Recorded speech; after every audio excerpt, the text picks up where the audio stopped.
Hi, and welcome to another episode of Hot Takes with me, the Silver Fox. Bit of a light, fluffy one, this. But it is a bit odd that someone who is, let's just say, a very important figure in Scottish Labour will now not vote for the Labour Party. Who is this person? Well, it's their old leader, Kezia Dugdale. She will not vote Labour again, and she's now switched over to the SNP. Now, of course, partially this could be the views on Labour, on the union and things like that, or whatever her views have changed politically. But of course, I think ultimately it's because of who Kezia is married to. And so that may have some influence in the direction in which she puts her ex in the next time she's probing around in the ballot box. But we'll have a look, because I think it's a mixture of both. Maybe it's a bit of loyalty to one person. But I think it's also a fact that Labour, whilst strong and growing and having the momentum, seem to also have a bit of a problem on the direction in which they're travelling. Here goes. So, Kezia Dugdale admits voting SNP as Labour are blasted for being weak on the union.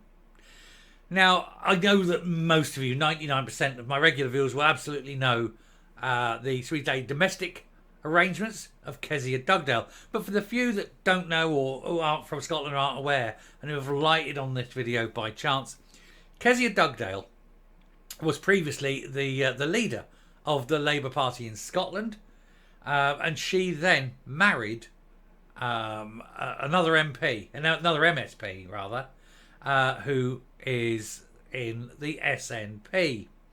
This one being Jenny Gilruth, and so she married Jenny Gilruth, who's actually currently the Minister of Education.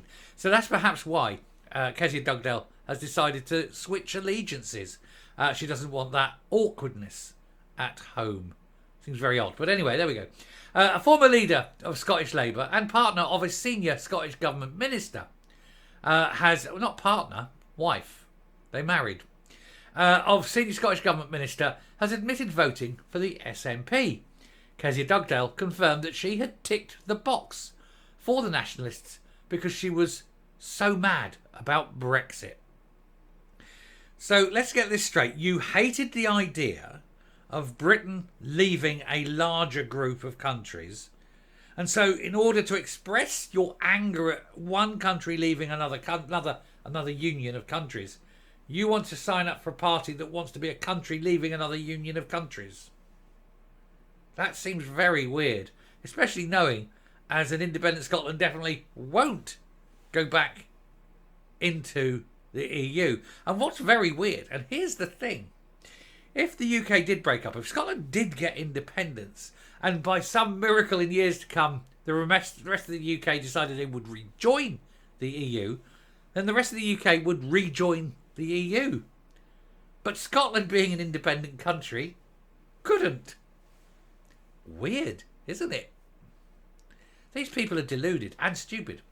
Anyway, her revelation was welcomed by Humza Yousaf, but led to stark criticism from the Scottish Tories, who claimed that this proved that their rivals could not be trusted to protect the union. There's been swirling rumours about Miss Dugdale's true allegiances since she stepped down as a politician, and she's married to Education Secretary Jenny Gilruth, and has made public comments which seemed sympathetic to her former rivals. But as I say, I think a lot of this will be because of, as I say, the domestic situation. She doesn't be up there and slagging off the SNP, a party to which her wife is a member. So, don't have a problem. It's very weird. If you want to change allegiances, again, change allegiances. Just come out and say, yes, I was with Labour and now I've changed allegiances. That's not an issue. People change all the time. But normally what they do is they go from a stupid position to a more educated position. It's very rare that you take an educated position and go to the stupid one. Not without some kind of head injury, anyway. Anyway, Miss Dugdale has previously said that her support for the unionism has waned since she played a key role in the Better Together campaign in 2014 independence referendum. She then succeeded Jim Murphy as Scottish Labour leader but led the party to third place in the Holyrood elections and Westminster vote before stepping down and going on to the reality show I'm a Celebrity, Get Me Out of Here.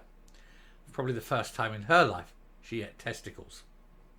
Now, in the BBC Radio 4 documentary, she revealed that she voted for the SNP, despite it being her arch rivals, in order to protest against Britain leaving the EU. Like I say, it's a completely bonkers thing, and I don't believe a word of it. I think that that's just the excuse she's given. Otherwise, it's just madness, isn't it? It's just literally madness.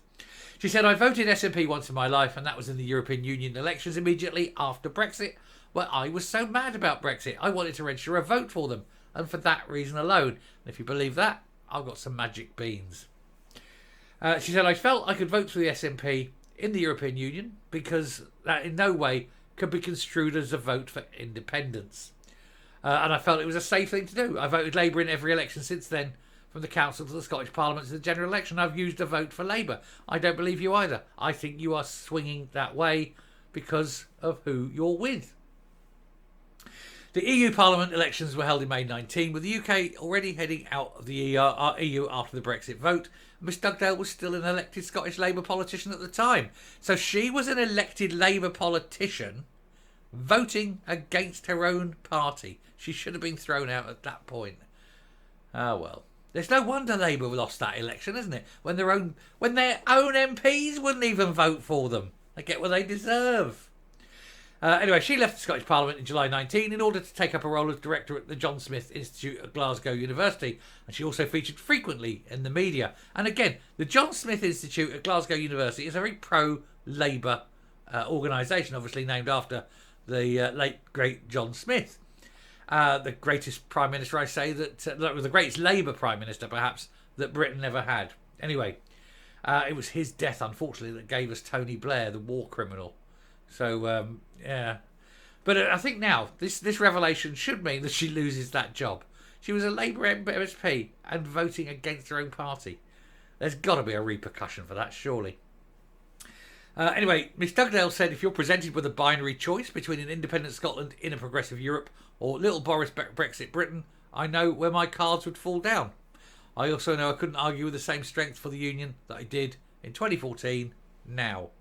So she's anti-union, but her party is pro-union.